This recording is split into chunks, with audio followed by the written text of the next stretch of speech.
Krishna Jaya Shri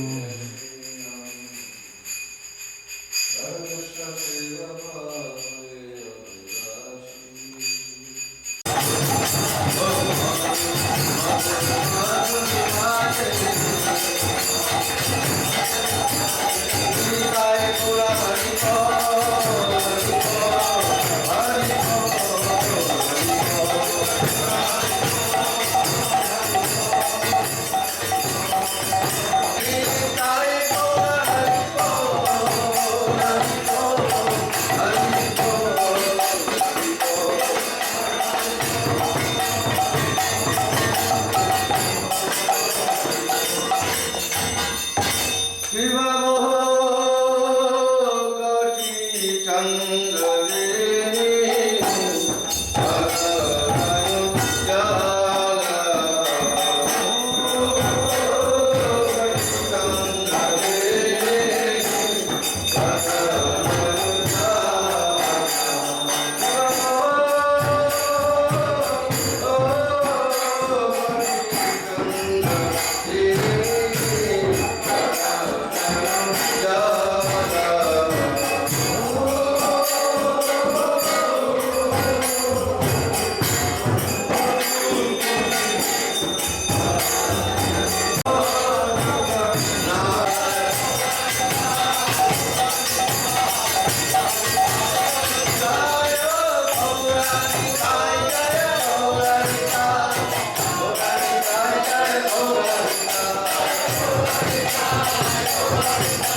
Jai Shri Krishna Chaitanya Prabhu Nityananda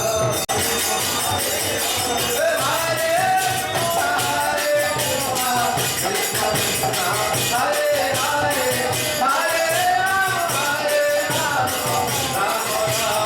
Hare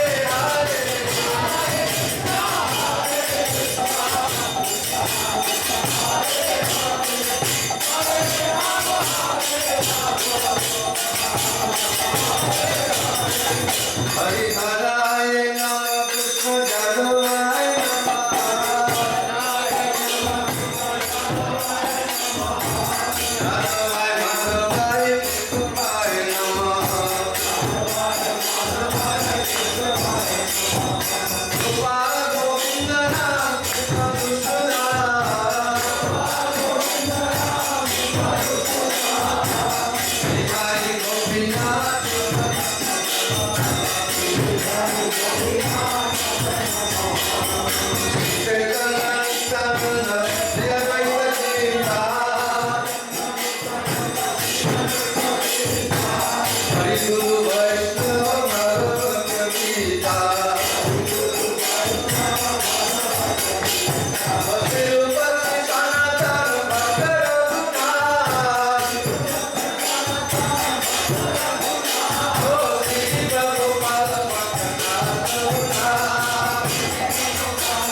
Yeah.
सच्चे भगवान की जय। भक्तराज वल्लभ महाराज की जय।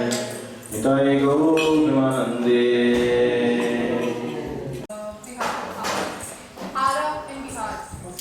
Bihar. Anyone else? First time? You? Oh, okay. What is your name? And you're from Atlanta, right? No, I'm from Los Angeles. Wow. Welcome to the program. So you visit the temple in LA also sometimes? What? You all go to LA temple, huh? Very nice, Yeah. huh? Big rock, yeah. BBT, everything's there. Anyone else? Smiling? All together, the whole family. Okay? Thank you. Yes, I'm from Atlanta. Atlanta. And then Hare Krishna. We also have, I think your first time, isn't it? Well, been a long time at least. This is Jagannath Das, Jagannath Priya, guess me Jagannath here, get them mixed up. Jagannath Priya Das. And, well, he travels more, but he's from, we could say Mumbai, and he's also, I don't know if he's been to Mumbai, they have that new nice temple up in Thames. Yeah, and he's also on the board members there, so he's been involved there for 25 years. And his background, he's mechanical engineer. He works, also still working with IIT department, hold on, didn't forget you. Department in Mumbai, but also master's degree in Sanskrit yoga processes, and he's going to speak to us today. We're very fortunate to hear him speak about Kartik meditations. But before we do that, if anyone has any young children, we have a nice Sunday school in this Kamalachi here. You can send the young children there. They're next door at our self-discovery center. And also Maggie's a little shy, but Who it's her else? first time here as well. She's I so saw her humble hand was sitting like back there. this, very low. Atlanta? Yeah. Good, you're becoming back then. Thank you.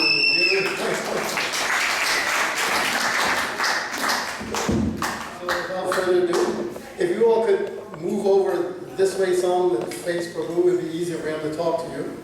And as the evening goes on, more people will be coming in.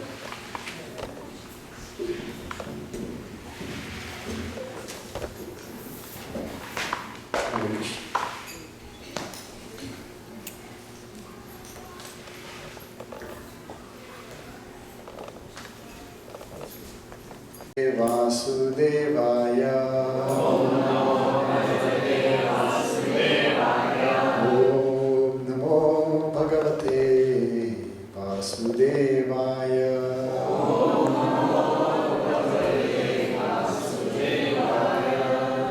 Narayanam Namaskritya Naram Chaiva Narottamam Devim Saraswatim Vyasam Tato Jayamudiraye Nashtaprayeshu Abhadreshu Nityam Bhagavata Sevaya Bhagavate Ruttama Shloke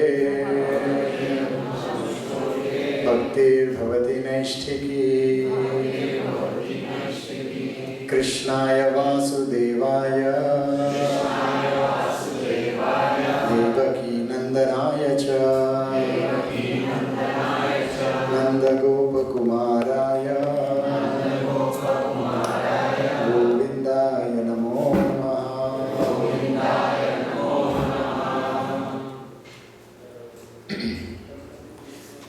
Hare Krishna. I'm very happy to be amongst all of you this evening, in the month of Kartik, and it's been quite a few years that I have been here to this temple, maybe 3 years or so. And I thank the management and the devotees here for this opportunity that I could render this service this evening. My humble obeisances to all the senior devotees, Sakhi Prabhu, and all other senior devotees Also to all the participants here for this evening, to give me an opportunity to speak Srimad Bhagavatam and purify my consciousness. Being the month of Kartik, I was told to speak something on Kartik, so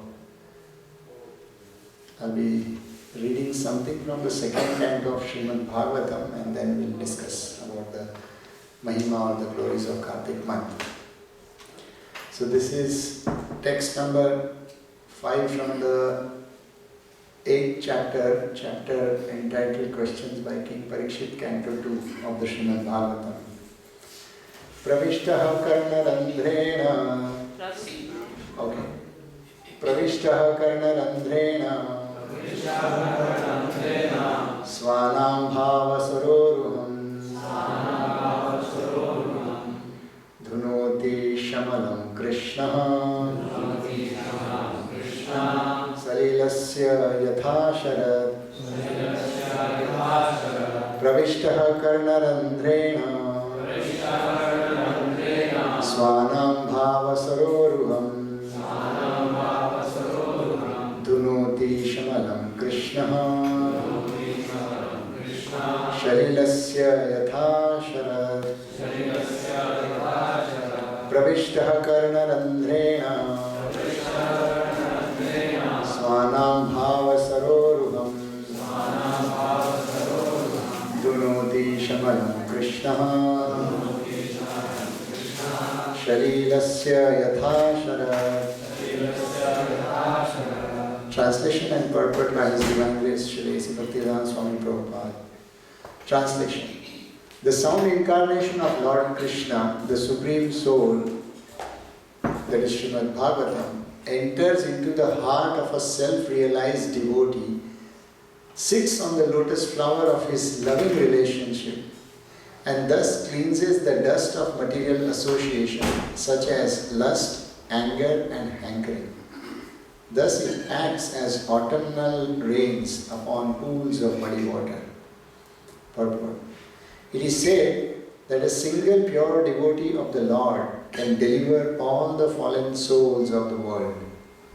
Thus one who is actually in the confidence of a pure devotee like Narad or Shukdev Goswami, and is thus empowered by one spiritual master such as Narad was by Brahmaji, can not only deliver himself from the clutches of Maya or illusion, but can deliver the whole world by his pure and empowered devotional strength.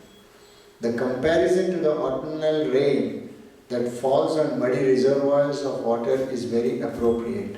During the rainy season, all the waters of the rivers become muddy. But in the month of July, August, the autumn season, when there is slight rainfall, the muddy waters of the rivers all over the world become at once clear. By addition of some chemical, a small reservoir of water like that of a metropolitan waterworks tank can be cleared. But by such a tiny effort, it is not possible to clear up all the reservoirs of water like the rivers. A powerful devotee of the Lord, however, can deliver not only his personal self but also many others in his association.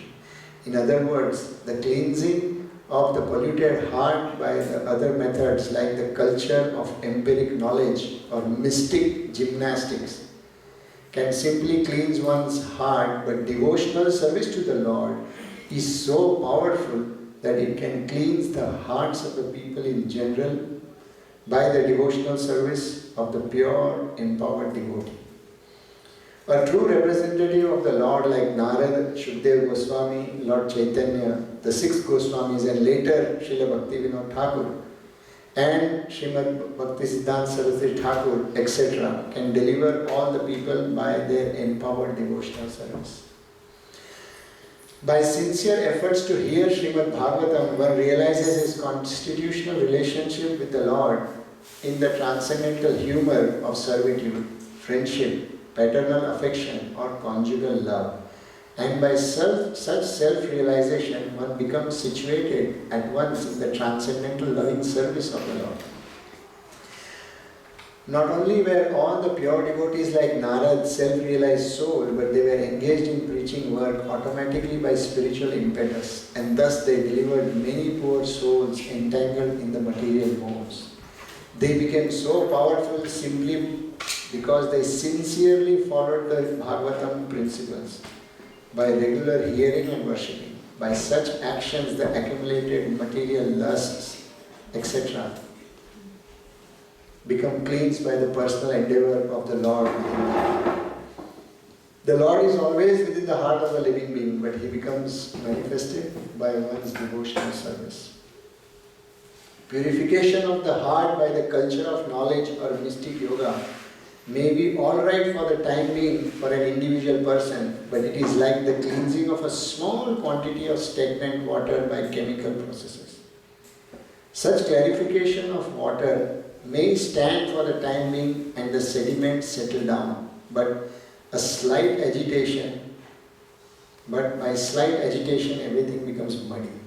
The idea is that devotional service to the Lord is the only method of cleansing the heart for good, whereas the other methods may be superficially good for the time being. Whereas the other methods may be superficially good for the time being, there is a risk of becoming muddy again due to the agitation of the mind. Devotional service to the Lord with specific attention for hearing Srimad Bhagavatam regularly and always is the best recommended method for liberation from the clutches of illusion. Om Ajnanatimirandasya Jnananjana Shalakaya Chakshurmilitam Yena Tasmai Shri Gurave Namaha Shri Chaitanya Manobhishtam Sthapitam Yena Bhutale Swayam Rupa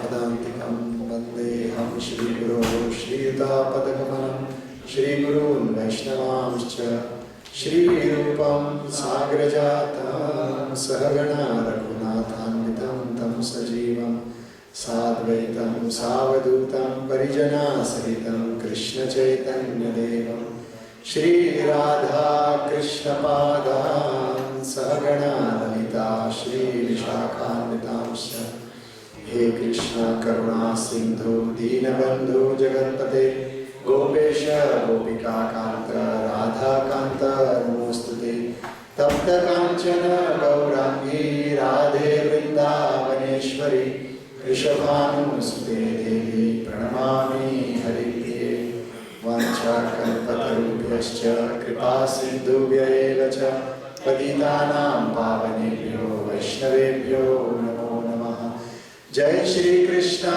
Chaitanya Prabhu Nityananda Shri Advaita Gadadhar Shivasadi Gaura Bhakta Vrinda Hare Krishna Krishna Krishna Hare Hare Hare Rama Rama Rama Hare Hare Hare Krishna. So I was actually thinking to read some words from the first canto of Bhagavatam, but I got some kind of inspiration to read this particular verse as soon as I saw the beautiful darshan of the Lordship, so hence trying to discuss this particular verse. Very apt where it says here that when Prabhupada writes in the purport right in the beginning that a single pure devotee of Lord can deliver all the fallen conditioned souls of the world. Just last month, exactly last month, 9th October, was the 58th year of Srila Prabhupada when he first sat down under a tree in Tompkins Square Park in New York. And this year I was fortunate to be there, and it just reminded, this verse just reminds me that how an incapacitated old man at 70 years of age, whose language was barely understood by the residents of New York at that time. He came and was not logically speaking anything about God or any rational theories, nor did he propagate that I am a messenger of God, nor did he come with the spirit to deliver anyone as such in his mind. All that old man had in heart was to simply follow the instructions of his spiritual master, to spread the culture of bhakti all over the world. And today, in the month of Kartik, devotees are traveling from all over the world to Vrindavan, many of them to Mayapur and other holy places, and they spend the entire month there. So many devotees all over the world are doing so many vratas or different kinds of austerities or observances. And this entire culture of devotional service has been established all across the globe in an unthinkable manner. Honestly, sometimes, one devotee recently, about 2 months ago, was asking me that how do you keep your enthusiasm after a couple of years regularly going? So I just told that I don't forget what Srila Prabhupada has done. As long as you remember that, you'll remain fresh always. Also because he did it in an impossible age, in impossible circumstances. So if somehow our mind and heart, our consciousness can always get fixed to that spirit, will be, at least for me that works, it keeps me fresh in the struggles of purifying one's heart and mind. It's indeed not easy to fight with your mind, even for a day. So year after year it's always difficult. No matter how sweet the process is, the struggle is not with the process. The struggle has never been with the deities or the prasad. Everything is so colorful, so beautiful. Prasad is going to be definitely so wonderful. Kirtan is very nice. It is always with our own minds. So, therefore, when scriptures they say these simple things, that how the message of the Lord, when it simply enters the ears, it creates an impact. Any logical mind will start theorizing and rationalizing how does it exactly happen. We, in the modern sense of the world today, are technically educated, so we want to follow a logical process and a rational method. But somehow when the scriptures say that this is the method, this is the process, we just cannot conceive or we cannot believe. So that's a struggle a conditioned soul goes through.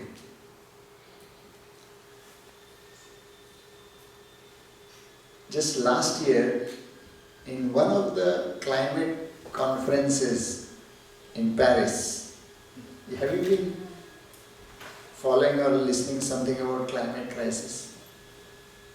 Yes or no? Yes. Okay.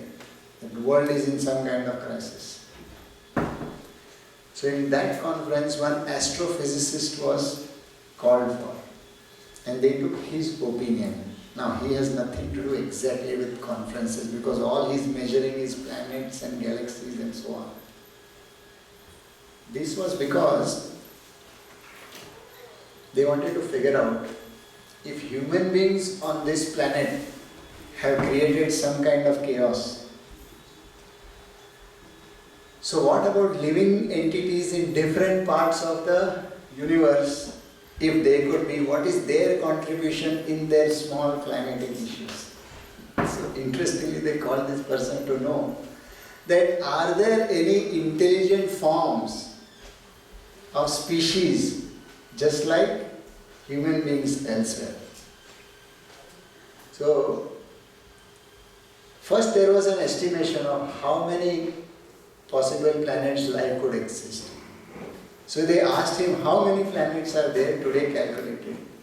So roughly between 400 to 800 billion within the Milky Way galaxy, which was too much.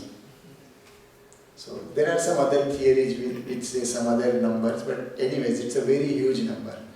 And then the first thing was said, it is very arrogant of human beings, he said, it's very arrogant of human beings to think that they are the center of this universe. Human beings have this tendency to think that we decide, we govern, we want to go, we. So that human ego is very strong. We cannot think otherwise. And he gave a very good logic. Let's say, if at all you are to believe with some kind of rationality that out of the 400 billion planets, and there is intelligent life only on this earth planet, then we have a serious responsibility as far as maintaining the nature is concerned. Isn't it? Because anything goes wrong with Prakriti or nature, human beings are responsible for that entire galaxy. And if you are not the most intelligent species, then you need to figure out what are you doing. You are the very insignificant person in this whole big creation, a subset. Either ways, there is a massive responsibility on the human species itself. This argument caught my attention from a spiritual perspective. Spiritual books also say that as human beings, we have extraordinary responsibility, which is to first deliver ourselves. The scriptures take it one step further. Not just purifying the mind and heart and consciousness and delivering yourself, but getting connected to the greater truths of life. Not simply by placements. Like if I am just placed in this city of Atlanta in a very, very obedient citizen, paying the taxes, following all the rules, regulations and being kind. Not just that way, but in manner of love with God. This is an extraordinary theory which is presented in the scriptures. Now, who can conceive of this thing? Human mind has this capacity and its potential. Undoubtedly. But this idea that you can love the source of the creation. It's not just devotees are talking about the vastness of the creation and creator behind it. Physicists are talking about it. It's a discussion in the climate conferences. But nobody is talking in terms of loving the creator. Nobody is talking in terms of wanting to establish a permanent relationship where you are the breath of the universe itself. The rarity of human species is discussed.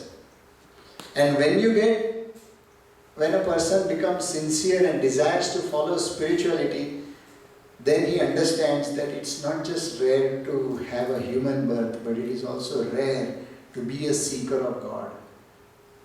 It is even rare to aspire to be a sincere practitioner. Means you are seeking God, but also you are now intensely investing yourself in the process to reach Him.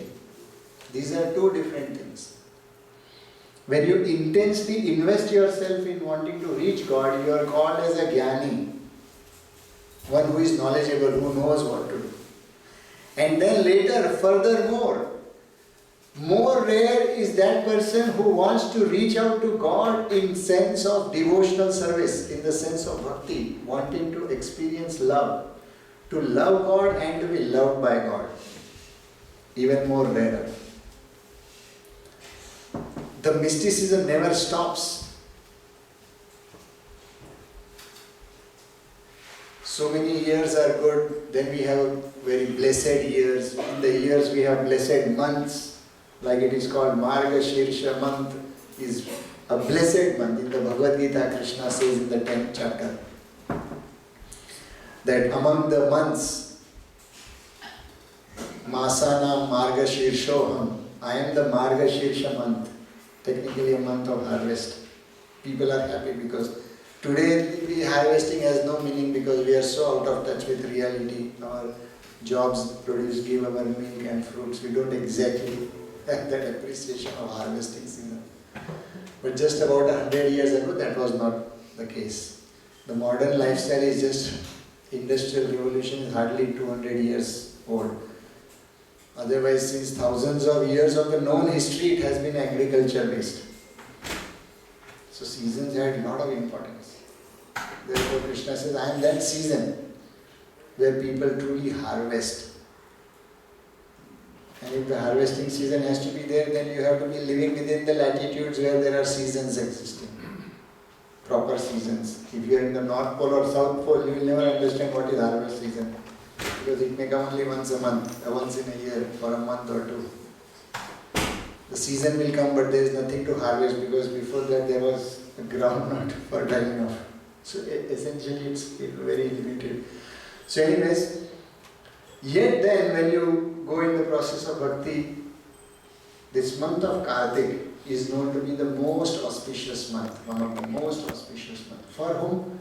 For a devotee who wants to seek love of God. And therefore this month is also called as Urja month. Urja in Sanskrit specifically means Bala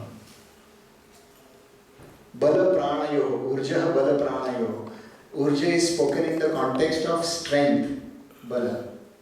And Prana, Prana means a life force. When the person is breathing but you say that he has no essential life in him.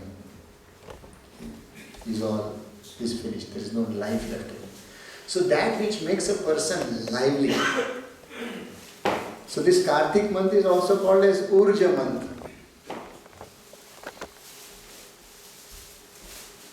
That month which invigorates the devotees of the Lord, the sincere devotees of the Lord who are aspiring to love God. So you need something, right? You cannot just theoretically aspire. Love does not come without an internal attraction. Acquaintances are easy to make. We can just sit in this same room for 1 hour, 2 hours and then we get acquainted to each other and probably remain acquainted for the rest of the life. But to love, it's much more than acquaintance. It's not just physical contact. There has to be an emotional contact, a deeply emotional contact. And that's where love manifests. And therefore that energy is called as Urja. Those who are from Indian background, you have heard this word Urja. So you can make sense of it. So Vishwanath Chakravarti Thakur says this Urja refers to strength and life air for the devotees. And Urja or the strength is an internal strength. It's like an internal potency. So it is said in the Bhakti literatures, in literatures which speak about loving God, we have these forms of Radha and Krishna for those of you who have come here for the first time. When you are facing the altar to the right, you see a beautiful couple, a black boy and a white girl, transcendental lovers. So it is explained that Krishna, the black person Krishna, the Supreme Personality of Godhead, his internal potency or his internal strength is basically Srimati Radharani. Our scriptures speak of her as being the Urja of Krishna himself. I have some strength. So like that, Krishna has some strength. His strength is Radha. He derives the strength for his own existence. Technically he is God, so he does not need to depend on someone else to exist. However, there is a fulfillment of him being God in the form of love of Radha. Therefore, when we say the internal potency, that is the Urja or Urja of Krishna himself. So she is also known as Urjeshwari. And therefore all the vrata which are performed, all the austerities and activities which we do in the Kartik month are also called as Urja vrata. those performances done in the month of Kartik, they lead to not only purifying our mind and heart, but for a person who understands what this Kartik month is, it leads to development of love of God. So that is why it is called as the Urja month. And Radharani is said to be the presiding deity of Kartik month. So therefore, I am not getting into the details of many aspects, but briefly we have heard so many things that doing small observances and austerities in the month of Kartik leads to these benefits and that benefits and so on. It's also imperative to understand, to know, in the Srimad Bhagavatam there is story of this young prince, Dhruv Maharaj. Dhruv Maharaj, he was denied his natural right when he was a small boy, 7 years of age, to sit on the lap of his father by his stepmother, and therefore he felt offended. And he went to his real mother and asked her that why is it that I am not allowed to sit? So she was so helpless. She said that your father is unfortunately biased towards your stepmother, so I cannot help it. And he wanted to take revenge, born in the family of kings.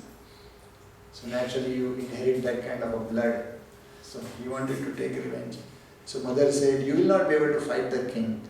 But there is one person whom I know, if you somehow please him, you will get all the justice. And that person is God. Can you imagine someone gives you such a counsel? You have had some injustice with some devotee or some here and there, someone said, only Jagannath can give justice. You'll stop actually even talking to that person.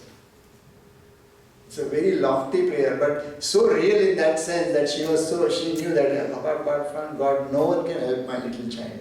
His dreams and ambitions are big, and the injustice is also very big. So no other way. So he started meditating in the forest.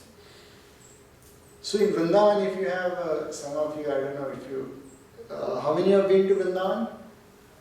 Have you been to Dhruvatila there? Yes. So that's the place where Dhruv Maharaj did austerities.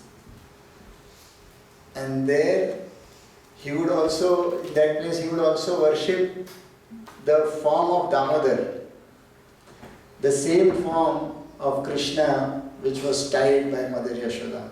He would worship, and he got perfection of his life. So Vrindavan has so many such beautiful places. So in the Srimad Bhagavatam, interestingly, many things are coming. Of course, and also that pastime happened during the month of Kartik. So this month of Kartik is filled with so many such divine stories which happen. So when we hear these things, naturally the mind is attracted to seek perfection. When we hear this word mercy, everyone automatically feels qualified for it. As far as the concept of mercy is concerned, there is no need of qualification, otherwise the meaning of the word mercy is lost, right? If you are qualified for mercy, then it is not mercy. But when we hear this word mercy, every person feels entitled to it, naturally. In the modern sense, the modern times, people have become so weak in their performances of their austerities and devotional services or any practice whatsoever. If they have to fight themselves to uplift their consciousness, they have so much weakness that when someone comes giving cheap solutions or ideas that within few days, 10 days you will get perfection, the mind gets attracted because you are tired with your own self and you just don't want to fight. So we believe such things. The proof of it is, what is that? 30-day yoga course. Within 30 days you become a yoga teacher. Within 15 days lose your fat. Within 10 days, 7-day challenge, 15-day challenge. What does that mean? That simply means that you do not want to invest properly. You want it as soon and as short as possible. Honestly speaking, any course which says 30-day, let's say we also do 7-day Gita course. It's not possible. 30-day yoga course, not possible.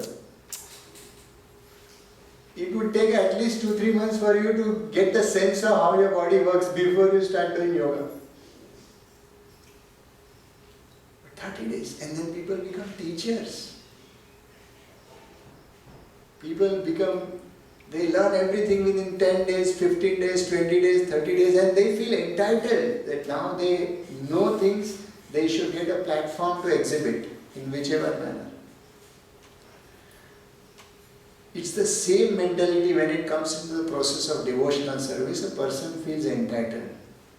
When you hear this kind of Krishna delivers, the heart is clean. So we just think that we should immediately start acting in ways, and we randomize these things.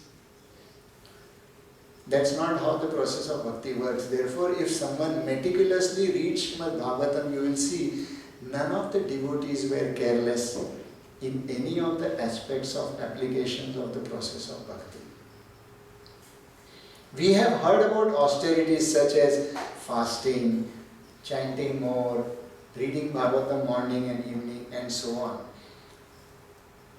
But I think those are not actually the real austerities for devotees. Because if you have been practicing this process since quite some time, it's easier for you to chant 16 rounds or maybe even 32 rounds or 50 rounds or 64 rounds. At least in the month of Kartik, many people do this. It's easier also, of course it is a little bit tough, but it is still easier to starve for 2 times, maybe eat only once. Probably many brahmacharis in our ashram would just eat fruits for 4 months. One devotee, he would eat only as much as he could pick from his mouth in a day. Put your hands behind, put something on the pick up with your mouth, so how much you can get. He would do that. Of course, he did that for about 35-40 days, and then he was sick for the whole Chaturmas. Anyways, but I have seen also devotees doing many kinds of austerities and many people doing. It's all possible. But in Kali Yuga, it's very important when we talk about this Kartik month, what are we actually aspiring? If we are aspiring for Krishna Bhakti, when you read about Krishna's pastimes, what are Krishna's pastimes filled with? They are not filled with one person in love with Krishna. All the pastimes of Krishna are with a group of devotees. There is not that one isolated devotee in some corner is madly in love with Krishna and Krishna is giving him. Of course Krishna does that, he will give all attention. But bhakti process is not like that. There are many devotees. It is the association, a group, a sangha. And the process of bhakti is beautiful. Wherever you read Krishna's pastime, there Krishna is enjoying with a group of devotees. And all those group of devotees have exceptional qualities.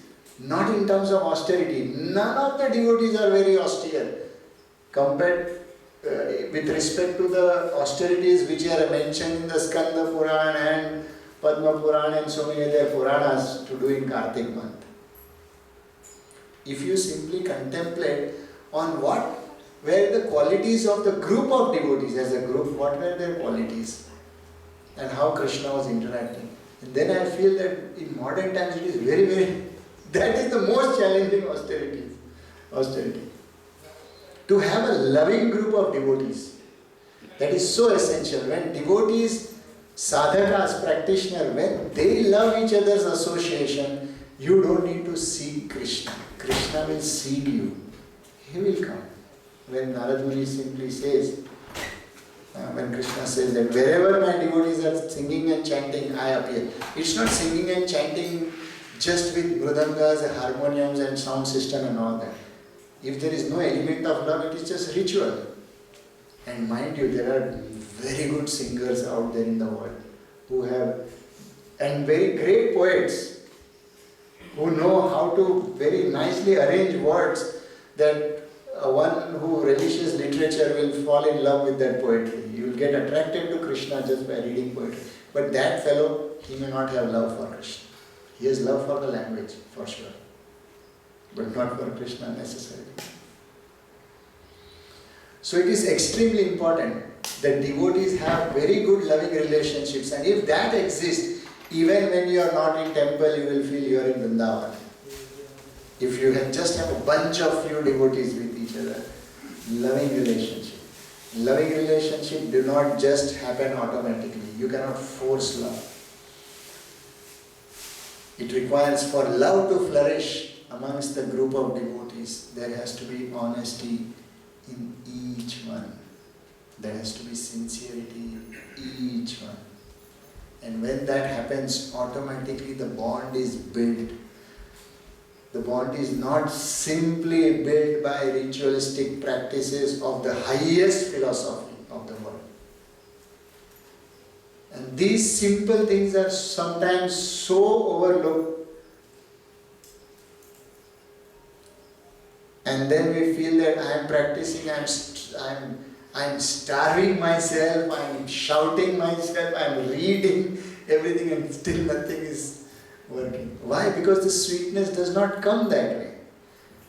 That's the beauty of the process of bhakti. Bhakti is about culturing one's emotion. Like when you culture milk, it turns into yogurt. Similarly, when you culture your emotion in a certain manner, then it becomes bhakti. And that culture does not happen simply by the rituals. Even if there are the rituals in the process of bhakti. These small things are extremely important. Honesty. Simplicity. Simplicity means not being crooked in our relationship with each other. I can be extraordinarily smart as far as the conducting the affairs of the temple are concerned, or meticulously managing the schedules, this, that. But if I have a sense of crookedness in me, then naturally I am going to suffocate the elements of bhakti or the loving relationship with others. It will naturally happen. So these are extremely important. When these two things take place, automatically, you know what happens? When few honest and sincere devotees who love each other, who have a faithful relationship, they don't need to strive to develop certain characteristics. Like Rupa Goswami says, Gohyam akhyati pritchati, the principle that how to develop good relationships. You reveal your heart in confidence. You also listen to someone's heart in confidence, and relationship builds. If I am sincere and someone else is sincere, we both will naturally trust each other. That honesty and sincerity builds trust. Once trust is built, the relationship develops, and automatically whatever you speak, whatever you chant, small things, they bring so much pleasure. Devotees get nourished by these simple things. Krishna also gets nourished by these things only, and that is the very reason the Lord of the universe, whom physicists are speculating the Milky Way galaxy has 400, 500 billion planets and so on. And then we have trillion planets and so on. One who owns everything. He lives his grandeur and opulence just to interact with these kind of people. So it is more important, of course, performing some vrata and things in Kartik is extremely important, but it is more important to focus on what exactly is the heart of a devotee. Why Krishna was just attracted to Radharani and the gopis? Why he was attracted to the gopas? Why other great gods got baffled? But why the simple devotee was they're just satisfied.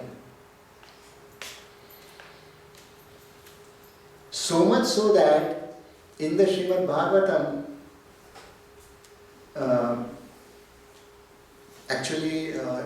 when Krishna was leaving the planet, and then one of his pure devotees, Uddhav, he asked him, what else can I do? Is there anything where I can learn about purifying my heart and consciousness? So Krishna says, there is nothing now beyond what I have so far spoken. As philosophy-wise, everything has been spoken to purify your mind and heart. But then he says, I just have a message, you please go and deliver this to the gopis of Vrindavan, the cowherd girls. And as soon as Uddhav goes there with the message of Krishna, they are all... Uddhav sees that even before listening that a message has come from Krishna, all the cowherd girls, they were so delighted that Krishna has sent the message from... The message has not been delivered. Nothing has been said. Just some message has come. And on that they got so... Their mind, their bodies, it was exhibiting so much joy. They were exhibiting so much pleasure. They could not contain it. And when Uddhav saw this, he suddenly realized, my entire life I have done so many austerities, I have done so much, and he has guided very big people. If you read Srimad Bhagavatam, Uddhav guided Vidur, he guided Maitreya Rishi and so on how to perfect one's life, how to bring meaning to one's life. But this person felt that actually I understood nothing. He's not yet even spoken first word of message, neither he has heard. He says, okay, he has come with a message of Krishna's. They started crying just seeing him. Fell at his feet. When Uddhav saw this, he realized that actually Krishna did not send me to deliver a message. He sent me to make me understand that which could not be understood by words, that which could not be taught by explanation, that which can simply be an experiential thing. And he was mystified by the heart of the Brajvasis. So when we talk of Kartik month, Urjavrata, Urjeshwari Devi, it is all about the internal heart, internal consciousness and internal spirit. So humility, simplicity are the foundations of the Vaishnava Sangha. Without that, we don't become beautiful, and we don't become beautiful, Krishna will not come to us. In my beginning of spiritual life, in one of my family gurus, he had told, where are you going to search for God? Where exactly? When you say up means where? See, it is too vast. You become so attractive that he will come searching for you, otherwise it is impossible. So many of our Vaishnava acharyas also say this. Because Krishna loves butter and he steals butter, he breaks the pots to steal butter. Similarly, if we make our heart pure like that butter, you will not have to search for him. He will come to steal it. And that is the main spirit of the month of Kartik. So serving in cooperation, which can happen only when there is honesty amongst devotees, this is very, very important. If you want to enjoy the process of bhakti till your last breath,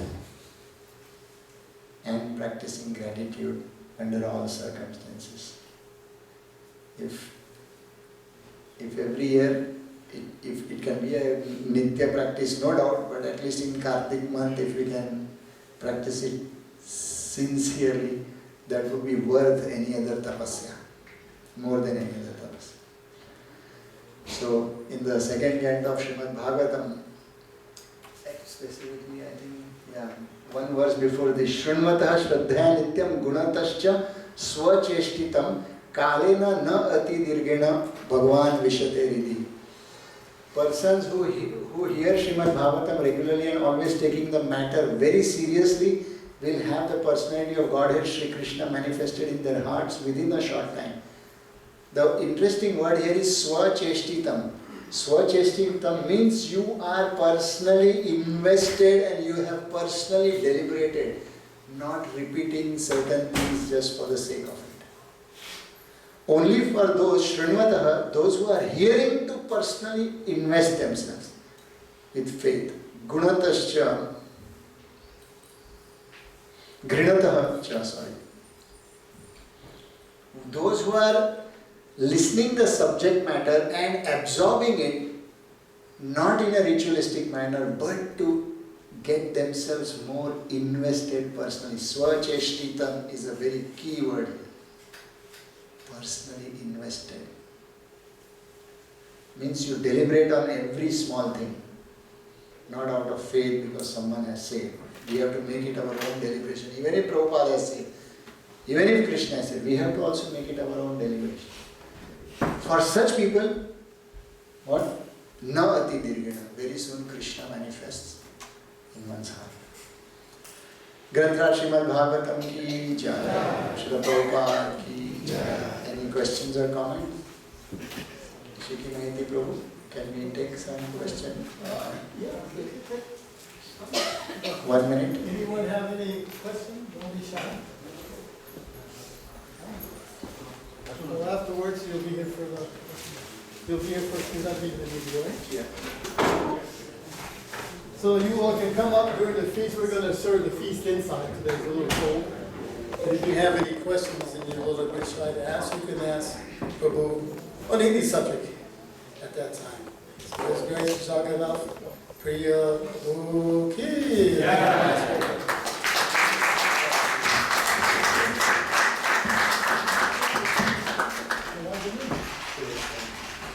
Can you call Ajahn? Hare Krishna. So we have our Sunday sponsor. We request them to come and do the mini arati. We have Ram Neti family.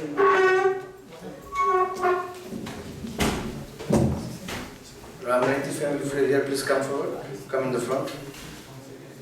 And then Radhika. Radhika, please come and do the mini arati.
Hare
শেষ হয়নি?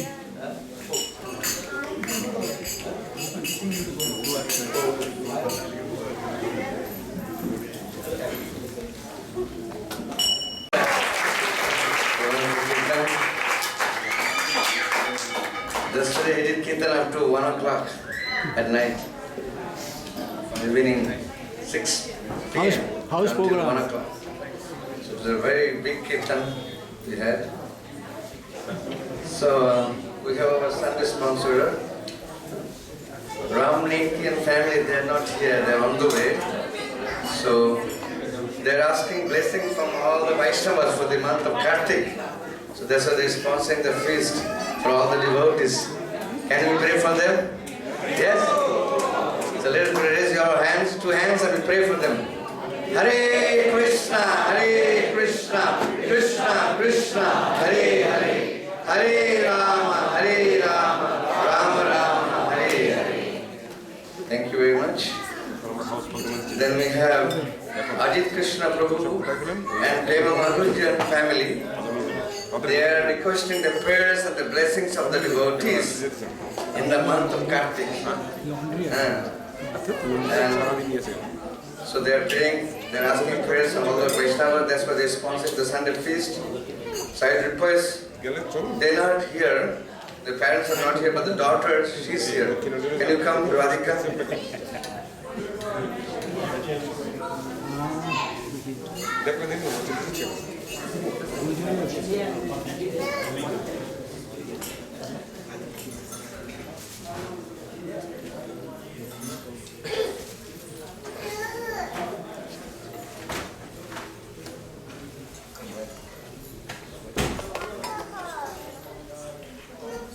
So Ajit Krishna Prabhu and Priya Madhurijan family and Radhika, they've been coming to the temple for many years. And they are disciples of His Holiness Gopal Krishna Goswami Maharaj ki jai. Ajit Krishna Prabhu, he was actually, before he was a board member of this temple, and very active still, and serving many years in this temple in many ways. So let's pray for this wonderful family by chanting one time loudly Hare Krishna mantra. Hare Krishna, Krishna Krishna, Hare Hare, Hare Rama, Rama Rama, Hare Hare. Thank you very much.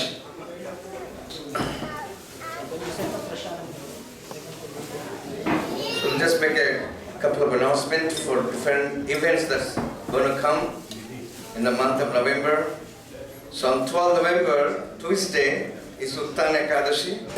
So there will be Kirtan from 6 to 8 p.m. And that is the day the Bhishma Panchak also starts. In Mayapur also it fell actually the same day. In Mayapur also on 12th. And here also we're doing on the 12th. So 12th to 15th, the Bhishma Panchak. And I don't know if you have seen, His Holiness Jagannath Swami Maharaj. He has sent a very nice note especially on Bhishma Panchak, how to follow it. There is section A, section B, section C is there. So whatever standard you can follow, you get that blessings. So that means, in case if you cannot follow all the things given there on those 5 days, at least you can follow by fasting from all grains and beans. Just take fruits for 5 days. Just take fruits and water. If you can do that, that's great. But if you cannot, then you can take the other thing, but avoid especially the fruits which has got a lot of seeds, like pomegranate, guava. This type of fruits you can avoid on those Bhishma Panchak days. And then also on those 5 days, if you can avoid like green beans, bottle, eggplant, that's also very nice. You can do that. That's what he's saying. And then if you can do the better, if you want to standardize the fasting for 5 days, then you can do 5 days you can take Panchadravya. Panchadravya means that one day you take milk, yogurt, cow urine, cow dung, and then on the 5th days you mix all that and it becomes Panchamrita. You take Panchamrita. This is the how. And then on the 15th, you see the moon and then break the fast. So this will be done on the 15th Friday. So that is called breaking fast from Bhishma Panchak. So those devotees who are following this Bhishma Panchak, you are most welcome. And even if you are not following, still you can come and we'll have a nice kirtan, there will be small lectures, and then you see the moon and break the fast. And then you can have a great feast here in the temple. There is devotees who are cooking this big feast for all of you. So try to come on Friday, and the program will start from 6 p.m. From 6 p.m. it will start and it will go on until 8 p.m. And then on the 20th, 21st and 22nd we have our annual Kirtan Mela. This Kirtan Mela is coming up in December 20th, 21st and 22nd. Please pencil these dates. You know, people are flying around to hear the Kirtan all the way to Europe, all the way to Mayapur. Now Kirtan has come to your home door in the temple here in Atlanta in December. So please try to come for those 3 days. If you can't come for 3 days, at least come for 1 day or maybe 2 days like that. So there is Kirtan from 10 a.m. to 10 p.m. Saturday, Sunday there is a Kirtan from 10 a.m. to 10 p.m. On Friday there is an Adivas ceremony, so that will start in the evening. So it will be like around 6 to 8 p.m. We'll have Adivas and then we'll have some Kirtan. So these 3 days, please pencil those dates in your calendar so that you can take off your time so that you can attend this festival. You don't have to do nothing. We are serving breakfast, lunch and dinner. 3 times we'll have prasadam. And you just come and attend Kirtan, do Kirtan, dance and take prasad. But in order to host such a big festival, we'll actually request the devotees to support this festival, Kirtan Mela. So we have many opportunities that are still open. You can sponsor prasadam, or you can sponsor flowers for the deities, or you can sponsor garlands, flowers for the deities. You can also sponsor the Kirtaniyas, those who are coming from different parts of the world to do Kirtan here. You can sponsor their tickets and all that. So this is a very nice seva that you can do. And I'm sure Lakshman is arranging different accommodation for these devotees. I remember used to arrange accommodation in different devotees' house during the Kirtan Mela time. So if there is need of accommodation for Kirtan devotees who are coming from different parts of the world, you are always free to welcome those devotees in your home. If you have the excess space, please give them the opportunity to come and stay with you. And you can contact me or you can contact Lakshman for that. And then on the 12th November, there is a Gaur Kishodhar Babaji Maharaj Disciplinary Day. Gaur Kishodhar Babaji Maharaj, he is the guru of Srila Prabhupada's guru, Bhaktisiddhanta Saraswati Thakur. So on 12th, that is his Disciplinary Day. So in the morning, there will be no evening program. There will be only daytime, there will be only Pushpanjali, little offering and little art, that's it. So if you want to come, we'll be doing that from 11:30 and then it will go on until like 12:30, 1 o'clock. And then you can have 1 o'clock prasadam here. That is on 12th November. Gaur Kishodhar Babaji Maharaj Disciplinary Day. And then we have this 2025 calendar has come. If you are monthly members and temple donors, you can always get your complimentary calendars from the temple booth, your book table booth. And rest other devotees, it says only $5 donations. Okay. Thank you very much. So today's raining is there, so we will not have prasadam be serving outside. We will serve prasadam inside. So there is no 7 p.m. there is no arati. So that means that you can take prasad inside the temple. Okay. Maybe we'll see if there can be kirtan after the arati is over, but after the prasad is over.